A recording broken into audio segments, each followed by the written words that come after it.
If you're listening to this right now, welcome back, by the way, to another deep dive. But if you're like most people, you're probably going to spend, roughly 2.5 hours today just looking for things you already know exist. Yeah, which is just a staggering metric when you really stop and think about it. Right, like you'll be hunting for a lost PDF or, digging through this completely chaotic inbox for an invoice ID or, trying to remember exactly what your boss promised during a meeting last Tuesday. Exactly. It's like nearly a third of your workday is essentially spent playing this weird game of hide and seek with your own brain. And it's exhausting. We're so glad you're here, by the way, because our mission today for you, the learner, is to map out what we're calling the architecture of a resilient mind. We've got this massive stack of sources today covering everything from digital productivity tools to cognitive science and even relationship psychology. Right, because the hidden cost of all that searching isn't just the lost hours. It's the metabolic energy your brain just burns through every single time you experience that mild panic of not being able to find what you need. Yeah, we treat our brains like bottomless junk drawers. We just toss information in there, meeting notes, grocery lists, relationship anxieties, you name it, and then we just try to force the drawer shut. And when the drawer inevitably gets stuck, our default solution is just to push harder. But if there's one thing our sources agree on, it's that thriving in this era of constant information overload, it's not about sheer grit. No, it requires actual architecture. Precisely. If you want a resilient mind, you absolutely cannot rely on brute force. You have to design better systems. You need a blueprint that connects how you manage your external digital life to how your biological brain physically encodes new information, and then ultimately how you regulate the deep emotions that actually dictate your behavior. So let's start with that external environment. Because to optimize your biological mind, you first have to offload all that mental clutter. We are talking about building a personal knowledge management system, or PKM. Right, which a lot of people refer to as building a second brain. Because for decades, think about it, we organized our digital lives exactly like we organized physical offices. With those terrible manila folders. Exactly. We use these rigid hierarchical folder structures. You'd have a folder for work, and inside that, a folder for clients, and inside that, 2026. Yeah. But the problem is, human memory just doesn't work in rigid hierarchies like that. No, not at all. We think in associative links. Like, if I read an interesting article about, say, psychology, does it go in my work folder, my personal growth folder, or, my interesting facts folder? It realistically belongs in all of them. Exactly. And that is why modern PKM tools like Obsidian or Notion have completely shifted away from folders. They use these fluid, tag-based, bidirectional links. Yeah, you just drop the information into the system, you tag it, and you create links between concepts. It mirrors the associative neural pathways of your actual biological brain. And people are taking this to an entirely new level. There is this YouTube creator in our sources named Dimitri Panici who runs a content agency. And he's constantly drowning in client data, deliverables, deadlines, all of it. Yeah, typical agency chaos. Yeah, exactly. But he recently showcased a new feature inside Notion called webhooks. And I have to say, it completely blew my mind. Oh, webhooks they're a profound leap forward in personal computing. Because before this, if you wanted your notes app to talk to your calendar or, your invoicing software, it was incredibly clunky. You had to run heavy automations or just do it by hand. Right, scheduled automations in the background that broke all the time. But Dimitri showed how a webhook acts let's unpack this. A PKM is like a cognitive scaffold, but these new webhooks act like a digital nervous system. Can you explain how this actually functions for someone who isn't a software engineer? Yeah, of course. Think of a webhook like a digital tripwire. Okay. So in Dimitri's setup, he has a page in Notion with his client's meeting notes. And right at the top of that page, there's a simple button. Okay. The moment he clicks that button, he trips the wire.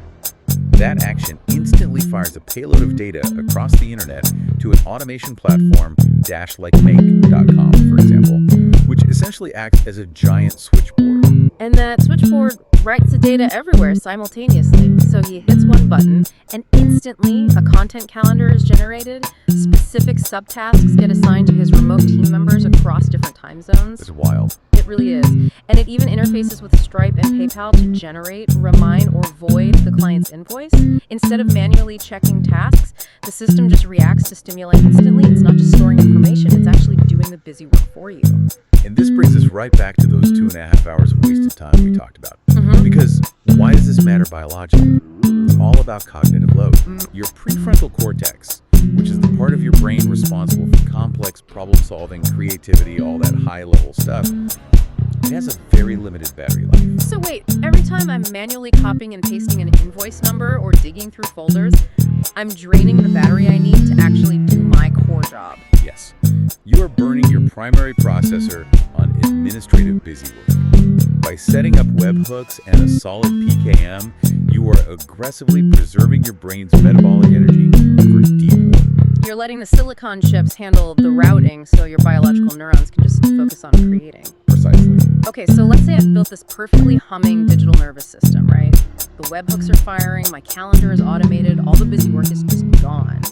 But I still have to sit down and actually learn complex things to stay relevant in my career. I mean, I can't webhook my own competence. No, unfortunately not. I have to acquire new skills. Right, and this is the intake phase. We've filtered out the noise. So now, how do we encode the actual signal? How do we force the biological brain to retain critical information? Well, let me throw out how I usually do it, and you can tell me why I'm wrong. Okay, let's hear it. So, if I'm watching a lecture or I'm sitting in a really high-stakes meeting, I open my laptop and I just type. I can type around 80 words a minute, so I essentially just transcribe everything the speaker says. I literally don't miss a single detail. Right. To me, that seems like the absolute most efficient way to capture knowledge. I mean, why would I ever want to slow down? Because efficiency in capturing information is the exact opposite of efficiency in learning information. Oh. Yeah. When you type 80 words a minute, you are basically acting as a human tape recorder. The information flows into your ears, down your arms, and right out through your fingers. And onto the screen. Exactly. But it completely bypasses the cognitive processing centers of your brain. Wait, really? It just skips the encoding process entirely? It's a phenomenon called cognitive bypass. Because typing is so fast and so frictionless, your brain doesn't actually have to work to understand what is being said. It just transcribes the audio. Think of your memory like a muscle, right? If you just let the information flow effortlessly through your fingers, there is zero friction.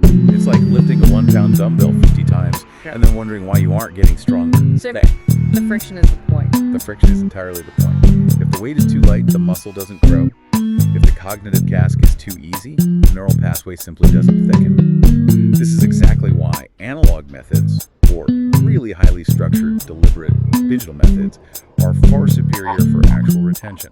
Which perfectly explains the enduring popularity of the Cornell method from our sources. Yes. So instead of just transcribing, you divide your page into 3 distinct zones.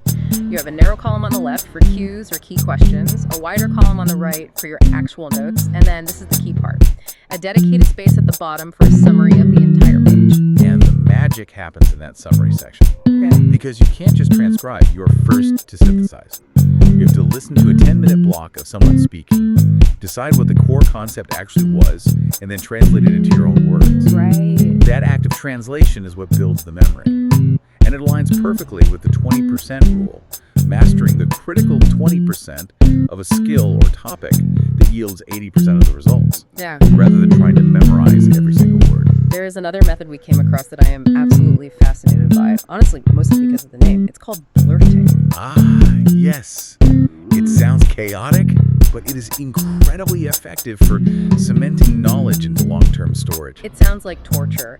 So the process is, you read a dense chapter of a book or some complex report, then you completely close the book, take out a blank sheet of paper, and you literally blurt, like you write down absolutely everything you can possibly recall from memory. You just dump it onto the page, Yeah. then you open the book back up, grab a red pen, and see exactly what you missed. It is deeply uncomfortable.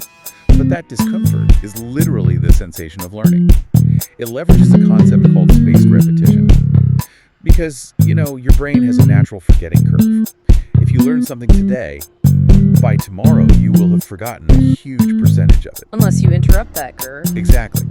Spaced repetition involves reviewing material at strategically spaced intervals. So 1 day later, then 3 days later, then a week later. But you don't just passively reread it. You do the blurting. Right. You force yourself to try and recall it, just as your brain is beginning to forget it. And that intense struggle to retrieve the memory sends a really powerful biological signal to your brain. It says, hey, we keep needing this information. We need to physically thicken the myelin sheath around this neural pathway so it's easier to access next time. Okay, so I understand the mechanics of learning now. I know how to encode the data. But, I mean, knowing how to do something and actually doing it every single day are two completely different universes. Oh, absolutely. Like, I know the blurting method works. I know going to the gym works. But by 7 p.m., my brain just wants to sit on the couch and scroll through my phone. Why does the system always break down here? Because you are relying on motivation. And motivation is a terrible, highly unreliable fuel source. I mean, it depends entirely on your current mood, your blood sugar levels, how well you slept last night. And willpower isn't much better, right? Not at all. Willpower is basically a battery that suffers from ego depletion. Every single choice you make, what to wear, how to apply to an email, what you want, it drains that battery. Right. So by the end of the day, your prefrontal cortex is exhausted. If you are relying on willpower to start a difficult task at 5 p.m., you have already lost. So we have to shift away from willpower entirely and focus on automating our behaviors using the brain's internal wiring. We have to build habit loops. Yes. Every habit, whether it's good or bad, follows a 4-stage loop. Cue, craving, response, and reward. Like your phone buzzing, right? The buzz is the cue. The craving is wanting to know who texted you. The response is picking up the phone. And the reward is that tiny dopamine hit of seeing a message. Exactly. So to build a positive habit, you have to reverse engineer that loop. You design your environment so the good habits are frictionless, and the bad habits are incredibly difficult, and you utilize the 2-minute rule. Which is making the new habit incredibly easy to start. Right. You never commit to a massive, daunting habit. You don't say, I'm going to study for 2 hours. You commit to opening your book and writing 1 sentence. Make the response stage take less than 2 minutes. Here's where it gets really interesting to me, though. Is there actual measurable data on how fast these tiny habits change our physiology? Because it sounds great in theory, but does doing something for just 2 minutes actually move the needle? It absolutely does, and the physical changes are profound. There was a recent Stanford study we looked at regarding mental fitness. They tracked individuals who committed to maintaining just 7 tiny daily mental habits. And in just 6 weeks, those individuals saw their cortisol levels, which is the primary stress hormone in the body, drop by 30%. Wait, a 30% drop in the hormone that literally ages us and causes chronic anxiety just from atomic daily action. Yes, because those actions are physically rewiring the brain's geography. What's fascinating here is that when you first start a new behavior, like, say, learning to drive a manual transmission car, it requires intense, exhausting focus, right? Yeah, it takes so much effort just to remember to push the clutch. Exactly. All of that neurological activity is happening in the prefrontal cortex. But as you repeat the loop cue, craving, response, reward, the brain realizes this is a recurring pattern. And to save energy, it shifts the neurological activity away from the conscious prefrontal cortex and pushes it down into a deeper, much older part of the brain called the basal ganglia. Specifically the striatum, right? Yes, the striatum. It moves it into deep storage. Exactly. Yeah. And once a behavior is seated in the striatum, it practically executes itself. It feels completely automatic. You drive all the way home and realize you don't even remember shifting gears. This is an incredible evolutionary advantage because it frees up your prefrontal cortex to focus on new, complex problems. Okay, so we're offloading task management to digital webhooks, and we're offloading daily habits to the basal ganglia. In theory, my architecture is bulletproof. Theory. Right, but there is a massive wrecking ball that can swing through this entire structure. I mean, I can have the perfect Notion setup and a perfect gym habit, but if I get one infuriating email from a client, my entire week goes off the rails. Which brings us to the core processor, Yeah. your emotional state. Because habits require consistency, and emotional dysregulation destroys consistency. Even the best routines fail if your emotional state overheats. The entire system just shuts down. We hear the term emotional intelligence all the time, but the distinction that really matters in our sources is between emotional intelligence and emotional maturity, and they are not the same thing at all. Emotional intelligence, or EQ, is essentially just awareness. It is your ability to recognize what you are feeling or what someone else is feeling. You can be highly emotionally intelligent and realize, hey, I am incredibly angry right now and my colleague is acting really defensive. But just knowing you're angry doesn't stop you from throwing your coffee mug at the wall. Exactly. Emotional maturity is the application of that awareness. It is the disciplined gap between the stimulus and your response. It's having the capacity to act in alignment with your long-term values, regardless of the intense emotional storm happening in your body. Because what is happening in the body during that storm is literally a hostile takeover. It is. It's an amygdala hijack. You have this primal fear and reactivity center in your brain called the amygdala. It evolved to keep us safe from predators. So when it senses a threat, it triggers a massive cascade of physiological responses. Your heart rate spikes, your breathing gets shallow, blood rushes to your extremities. But the amygdala can't tell the difference between a charging tiger and a passive-aggressive Slack message from a coworker. It reacts exactly the same way to both. And when the sympathetic nervous system triggers that fight or flight response, it effectively cuts the power to your prefrontal cortex. Logic, reason, and maturity literally go offline. You physically cannot think your way out of it in that moment. Which is why you have to use the body to calm the mind. And the sources gave us some highly specific, incredible physical grounding techniques to fight this. One is called PQ reps, or positive intelligence exercises, which are these tiny 10-second sensory focal points. And another is the butterfly hug. Oh, the butterfly hug is fascinating. It's drawn from EMDR therapy, which stands for eye movement desensitization and reprocessing. How does it actually work? So you cross your arms over your chest, so your right hand rests on your left shoulder, and your left hand rests on your right shoulder. Okay. Then you alternately tap your shoulders, left, right, left, right. This creates bilateral stimulation. By engaging both hemispheres of the brain in a slow, rhythmic physical action, you signal to the nervous system that you're safe in the present moment. It gently coaxes the prefrontal cortex back online. But the technique that absolutely shocked me is the ice cube trick. Oh yeah, that one is intense. It sounds like a prank. But apparently, if you are spiraling into a panic attack or you are about to absolutely snap at a colleague, you should immediately go to the freezer and hold a freezing piece of ice in your bare hand. So what does this all mean for the listener? If I'm an entrepreneur or just a busy professional about to lose it, is holding an ice cube really going to save my career? Why on earth does that work? It actually might save your career, yeah. It has to do with interrupting the feedback loop of the sympathetic nervous system. When you are escalating, your body is caught in a loop of panic.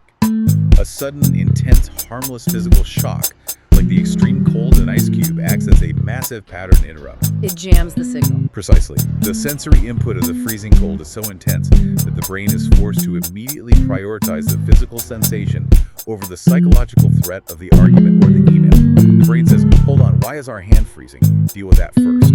It completely halts the escalating panic loop. And what does that actually buy you? It buys you 5 seconds. But those 5 seconds are all your prefrontal cortex needs to reboot. In those 5 seconds, the physical shock dissipates the fog of the amygdala, your logic returns, and you can transition from a primal, impulsive reaction to a conscious, mature response. That is profound. It's not about never getting angry. It's about having emergency protocols to reboot the system. Exactly. So you regulate yourself. But personal optimization, being this perfectly calm, hyper-productive island, it's incredibly hollow if it doesn't lead to meaningful connection. The final frontier of this architecture is regulating our networks, our relationships. Which brings us to secure attachment. This is really the psychological foundation of healthy relationships. A securely attached person can deeply trust others, express their own needs without feeling needy, and maintain healthy boundaries. Right. They don't live in constant fear of abandonment, and crucially, they don't rely on avoidant behaviors like shutting down or putting up emotional walls when things get hard. But let's be realistic here. Even if you are incredibly secure, you are going to fight. Conflict is inevitable in any human system. It is. And one of the most vital insights from relationship psychology is that the key metric of relationship success, whether in business or in marriage, is not the absence of conflict. It is the ability, the speed, and the effectiveness of the repair. John Gottman's research on this is legendary. Repairing conflict isn't just saying, my bad. It requires actionable techniques, like apologizing without caveats. The moment you say, I'm sorry you felt that way, or I'm sorry I yelled, but you started it, the repair attempt completely fails. You have to take full, unmitigated ownership of your piece of the puzzle. It also requires active listening and scripting. When couples or colleagues get heated, the amygdala starts to flare up again. Right. Scripting involves having pre-agreed upon formulated language that you can use to bypass the panic. Using a phrase like, I'm feeling flooded right now and I need a pause, is a script that prevents the conversation from spiraling into cruelty. But my absolute favorite tactic from the sources for resetting a tense dynamic is so physical and honestly a little ridiculous. One expert literally calls it the shake your ass physical reset. It is certainly an unconventional approach to conflict resolution. But the mechanics make perfect sense. When you and a partner are stuck in that hostile, rigid, defensive mood, you're sitting far apart, your arms are crossed, your jaws are tight, challenging each other to stand up and physically shake your bodies completely shatters the tension. It forces you out of your defensive physical posture. Because it changes your bodily chemistry. By inducing movement, and often inducing laughter because it feels so silly, you flood the system with endorphins. It is an instant physiological antidote to hostility. And what if the tension is too high for a silly physical reset? What if you really are on the brink of saying something unforgivable? Then the best repair strategy is taking space. But if we connect this to the bigger picture, there is a massive difference between taking space and giving the silent treatment. Oh, the silent treatment is emotional warfare. Exactly. The silent treatment is punitive. It is designed to make the other person suffer by withdrawing your affection and your presence. Taking space, on the other hand, is a communicated, agreed-upon pause. It's saying, I care about this relationship too much to continue this conversation while we are both dysregulated. Let's take 30 minutes to calm down, and then we will finish this. You are intentionally stepping away to let both of your nervous systems downregulate. You're waiting for the cortisol to clear so the prefrontal cortex can engage. And you can actually practice true reflective listening when you return. Because conflict does not break relationships. The refusal to repair is what breaks relationships. Repair is the mechanism that actually builds deep trust. When you zoom out and look at this entire journey, the architecture we've mapped out today is incredible. We didn't just talk about trying harder, we built a system. We started by optimizing our external environment, offloading our cognitive busy work to digital tripwires and PKMs. Then we looked at the internal software, using the friction of the Cornell method and blurting to encode memory, and shifting our positive habits down into the basal ganglia so they execute automatically. And finally, we explored the core processor, regulating our primal fears with ice cubes and physical grounding, and mastering the art of relational repair. And, looking at this entire system holistically, based on the intersection of all our sources, there is a final, rather mind-bending concept to ponder here. Oh, let's hear it. Well, we know that neuroplasticity allows us to continually rewire our biological brains. And we now know that digital tools, AI, and systems like Notion are successfully carrying the heavy burden of our memory and task management. They are doing the busy work. Right, so the profound question is this. Does outsourcing our cognitive administrative tasks to a digital second brain actually free up the biological capacity we need to achieve unprecedented levels of emotional maturity and relational depth? Wow. By becoming more intimately integrated with our technology, are we actually giving ourselves the ultimate mental bandwidth to become more deeply human? Now that is an incredible thought to carry with you into the rest of your work. Thank you, the learner, for tuning in to today's deep dive. The next time you feel the wind howling and your foundation shaking, don't just try to push harder. Build a better system. Try the 2-minute rule, focus on genuine repair, or if things get really heated, go grab an ice cube. Build that architecture strong and steady. We'll see you on the next video.